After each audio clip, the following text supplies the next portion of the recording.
Assalamualaikum warahmatullahi wabarakatuh. Bismillahirrahmanirrahim. Alhamdulillahirabbil alamin. Allahumma sholli wa sallim wa barik ala sayyidina Muhammadin wa ala alihi wa sahbihi ajma'in. Wala haula wala quwwata illa billahil aliyil azim, amma ba'du.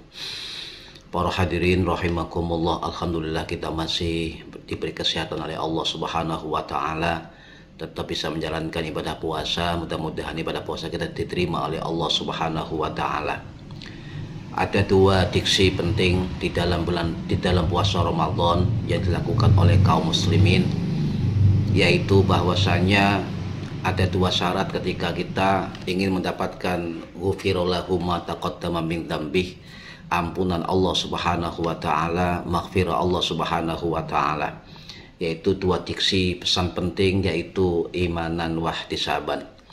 Ada hadis yang masyhur yang tentu kita semua pasti hafal hadis ini. Ini riwayat dari sahabat Abu Hurairah radhiyallahu anhu yang wafat tahun 678 Masehi di Jannatul Baqi Madinah. Hadis ini masyhur sebab dikeluarkan oleh para ulama hadis yang besar seperti Imam Bukhari rahimahullah yang wafat tahun 870 Masehi di Bukhara, Uzbekistan. Riwayat Imam Muslim rahimahullah yang wafat tahun 875 Masehi di Nesebur, Iran. Riwayat Imam Ibnu Hanbal Ahmad bin Hanbal rahimahullah yang wafat tahun 855 Masehi di Baghdad, Irak. Riwayat Imam Abu Dawud rahimahullah yang wafat tahun 889 Masehi di Basrah, Irak. Riwayat Imam Ibnu Majah rahimahullah yang wafat tahun 887 Masehi di Qazwin, Iran. Riwayat Imam At-Tirmidzi rahimahullah yang wafat tahun 892 Masehi di Tirmidz, Uzbekistan. Imam An-Nasa'i rahimahullah yang wafat tahun 915 Masehi di Makkatul Mukarramah, dan lain sebagainya. Hadis ini tercatat hampir di semua kitab-kitab ulama hadis dan perawinya sangat banyak sekali. Apa bunyinya? Yaitu mangsoma ramadhana imanan wahtisaban ghufirallahu ma taqaddama min dzambih. Barang siapa berpuasa di bulan Ramadan dengan imanan wahtisaban, maka Allah akan mengampuni dosa-dosanya yang telah lalu. Dan di situ ada makna kandungan yang luar biasa. Kalau kita kaji hadis ini dengan pendekatan keilmuan fikih, pendekatan tasawuf, pendekatan akhlak, pendekatan akidah dan sebagainya, maka sangat luas sekali maknanya. Terutama ada kalimat yang menyebutkan ghufirallahu ma taqaddama min dzambih. Maka ini menunjukkan bahwa bulan Ramadan adalah bulan peleburan dosa. Bulan Ramadan adalah merupakan bulan pengampunan kepada hamba-hamba Allah yang melakukan puasa di bulan Ramadan. Maka kita harus menyadari penuh bahwa hidup ini kita jalankan itu tidak hanya dengan segala ketaatan, kadang juga sengaja, tidak disengaja, sedikit atau banyak kita sering melakukan kelalaian, kealpaan, kemaksiatan, ya, dan juga ketidaktaatan kepada Allah Subhanahu wa taala. Kita melakukan pengingkaran terhadap amal-amal yang baik. Kita sering berdosa kepada Allah Subhanahu wa taala dan berdosa kepada sama manusia. Maka untuk itulah dengan banyaknya 11 bulan yang telah lalu kita jalani dalam kehidupan ini, Allah menghadirkan salah satu bulan yang sangat luar biasa, yaitu khusus ditujukan, diperuntukkan bagi umat Kanjeng Nabi Muhammad SAW. Artinya Allah memberikan kesempatan besar terhadap kita semua selaku umat Nabi Muhammad SAW untuk mendapatkan ampunan dari Allah Subhanahu wa taala. Banyak ulama yang meyakini terhadap hadis ini bahwasanya Ramadan ini adalah potensi besar untuk mendapatkan maghfirah, rahmat dan ampunan Allah Subhanahu wa taala. Salah satunya adalah disampaikan oleh Imam Ibnu Battal rahimahullah yang wafat tahun 1057 Masehi dalam kitab Syarah Sahih Bukhari li Ibnil Battal. Beliau mengatakan bahwa kalimat ghufirallahu ma taqaddama min dzambih itu adalah kalimat umum yang masyhur yang dipahami para ulama, bahwasanya bulan Ramadan ini adalah punya potensi besar seorang hamba untuk mendapatkan ampunan Allah Subhanahu wa taala. Maka kita harus memahami, kita harus meyakini bahwa bulan ini adalah bulan peleburan dosa-dosa. Sehingga kita ketika berpuasa punya semangat, punya ghairah, punya optimisme bahwa Allah Subhanahu wa taala itu tidak menyanyiakan amal ibadah puasa kita, sebab Allah itu akan menurunkan maghfirahnya kepada kita semua dengan dua syarat, yaitu penuh dengan imanan dan juga ihtisaban, ya. Nah, dalam hadis tadi disebutkan para hadirin, imanan wahtisaban. Ini dua redaksi yang harus seimbang kita jalankan. Artinya apa? Kita berpuasa harus dengan penuh keyakinan, keimanan, dan juga dengan sikap ihtisaban. Apa makna imanan wahtisaban? Banyak ulama menguraikan hal ini. Cuma salah satu ulama yang menjelaskan dengan pendekatan gramatikal, dengan tarkib nahwi, yaitu Al-Imam Al-Hafidh Ibn Hajar Al-Asqalani As-Syafi'i Al-Asy'ari Al-Misri rahimahullah, yang wafat tahun 1449 Masehi di Kairo, Mesir, dalam kitab beliau yang masyhur, Kitab Fathul Bari Syarah Sahih Bukhari. Beliau mengatakan status tarkib nahwi dua teks tadi, yaitu imanan wahtisaban, bisa menjadi maf'ul lah, bisa menjadi tamyiz atau hal, di mana bentuk masdarnya bermakna isim fa'il atau pelaku. Sehingga ketika seseorang berpuasa untuk mendapatkan ghufirallahu, ampunan Allah Subhanahu wa taala, maka dia harus sebagai fa'il, artinya sebagai orang mukmin, juga sebagai muhtasib, yaitu memiliki keimanan kepada Allah dan juga berharap besar terhadap ampunan, pahala, keutamaan dari Allah Subhanahu wa taala.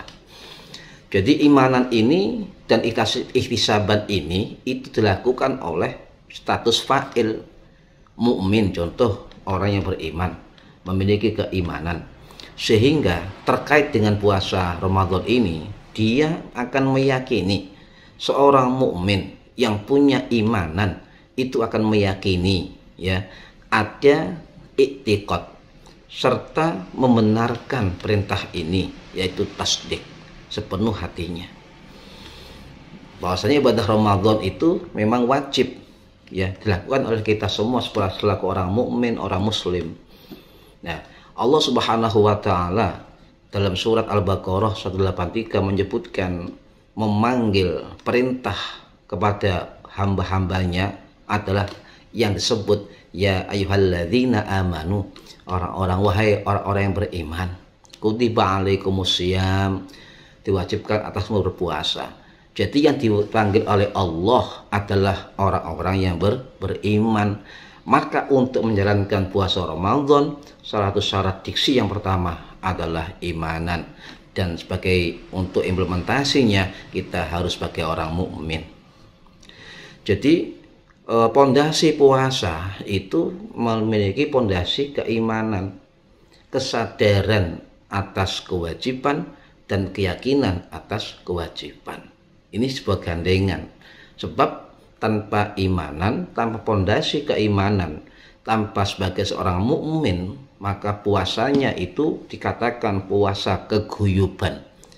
Artinya puasa keguyuban itu adalah ikut-ikutan, melok-melokan, semua orang berpuasa, bulan ini bulan puasa, maka dia ikut berpuasa. Tapi banyak yang mendapatkan lapar dan haus, tidak mendapatkan selain itu. Nah, para hadirin rahimakumullah, sedangkan ihtisaban menurut Ibn Hajar Al-Asqalani rahimahullah dalam kitab yang sama, Kitab Fathul Bari Syarah Sahih Bukhari, beliau mengatakan ihtisaban ini bermakna apa?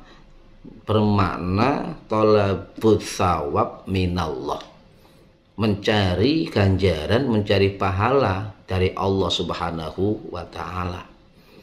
Dan seorang yang berpuasa itu harus punya sikap ihtisaban. Nah, menurut beliau salah satu bentuk ihtisaban adalah ihtisaban azimah. Ihtisaban itu adalah orang yang punya tekad yang sangat kuat. Dengan dasar apa? Melakukan puasa itu dengan dasar cinta, mengharap ridha Allah Subhanahu wa taala, sehingga dengan cinta itulah, ya, dengan penuh harap hanya dari Allah Subhanahu wa taala, maka dia menjalani puasa dan ibadah apapun di dalamnya tidak terbebani dan merasakan bahwa ibadah-ibadah itu sebuah kebutuhan dia terhadap Allah Subhanahu wa taala. Jadi dikatakan ghaira mustathqilin lisyami. Orang itu melakukan puasa tidak terbebani, malah dengan dasar cinta kepada Allah Subhanahu wa taala. Nah, jadi ihtisaban itu dilakukan dengan menghitung-hitung keutamaan dari Allah Subhanahu wa taala dan mengembalikan semua amal-amal puasanya, kebaikannya, ibadahnya di dalam bulan Ramadan dengan sebaik-baiknya dipersembahkan untuk Allah Subhanahu wa taala. Dilakukan dengan riang gembira, dengan ringan, dan juga penuh syukur kepada Allah Subhanahu wa taala karena masih diberi kesempatan berpuasa di dalam Ramadan tahun ini.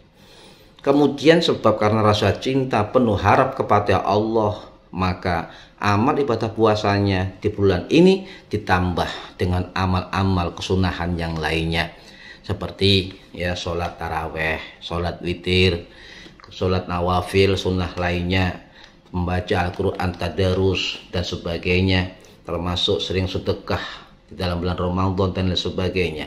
Itu semua dilakukan dengan dasar ihtisaban, penuh harap kepada Allah dengan rasa cinta dalam hatinya.